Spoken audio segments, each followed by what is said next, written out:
পবিত্র আল আকসা মসজিদে অভিযানের নামে মুসল্লিদের ওপর দ্বিতীয় দিনের মতো তাণ্ডব চালিয়েছে ইসরায়েলি পুলিশ। এই সময় ৩৫০ জন ফিলিস্তিনি নাগরিককে গ্রেফতার করা হয়েছে এবং ১৪ জন আহত হয়েছেন। Israeli police stun grenade, rubber coated steel bullet ব্যবহার করে মুসলিমদের তৃতীয় সর্বোচ্চ ধর্মীয় স্থান আল আকসা মসজিদটি জোরপূর্বক খালি করছে। তারা লাঠিসোঁটা, টিয়ার গ্যাস, গ্রেনেড এবং ধোঁয়া সৃষ্টিকারী বোমা নিয়ে মসজিদে ঢুকে পড়ে এবং ইবাদতরত মুসল্লিদের মারধর ও নির্যাতন করে। মসজিদে মুসল্লিদের ওপর হামলার ঘটনায় ফিলিস্তিনের সমগ্র পশ্চিম তীর জুড়ে সহিংসতা ছড়িয়ে পড়েছে। ফিলিস্তিনের রাষ্ট্রীয় বার্তা সংস্থা ওয়াফা জানিয়েছে, পশ্চিম তীরে ইসরায়েলি বাহিনীর সঙ্গে সংঘর্ষে কয়েক ডজন ফিলিস্তিনি আহত হয়েছেন। উত্তরাঞ্চলীয় শহর হেব্রনের কাছে বেইত উমর শহরে গুলিতে আহত হয়েছেন অন্য একজন। এছাড়া জেনিন এবং বেথেলহেম শহরের কাছে ফিলিস্তিনি ও ইসরায়েলি বাহিনীর মধ্যে সংঘর্ষ ঘটেছে।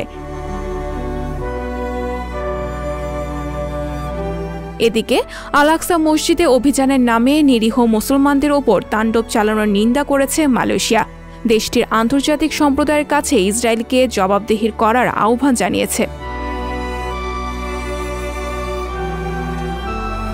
আল আকসা মসজিদ প্রাঙ্গণে সহিংসতা ও এর জেরে সৃষ্ট উত্তেজনা নিয়ে বৃহস্পতিবার জাতিসংঘের নিরাপত্তা পরিষদে একটি জরুরি অধিবেশন বসবে।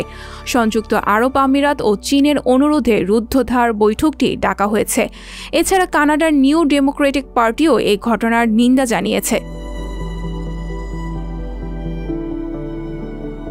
১৯৬৭ সালে পুরো জেরুজালেম দখলে নেয়ার পর থেকেই আল আকসা মসজিদ নিয়ন্ত্রণ করে আসছে ইসরায়েল। এরপর নানা বিধিনিষেধ আর শর্ত পূরণের মাধ্যমে সেখানে ইবাদতের সুযোগ পেতেন সাধারণ মুসল্লিরা।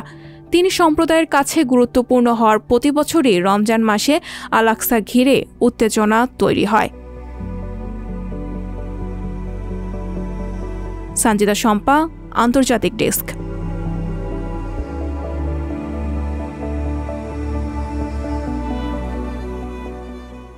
সংবাদ, ফিচার ও অনুষ্ঠানের জন্য ভিজিট করুন সংবাদ প্রকাশের ওয়েবসাইট এবং যুক্ত থাকুন ফেসবুক পেজ ও ইউটিউব চ্যানেলের সঙ্গে।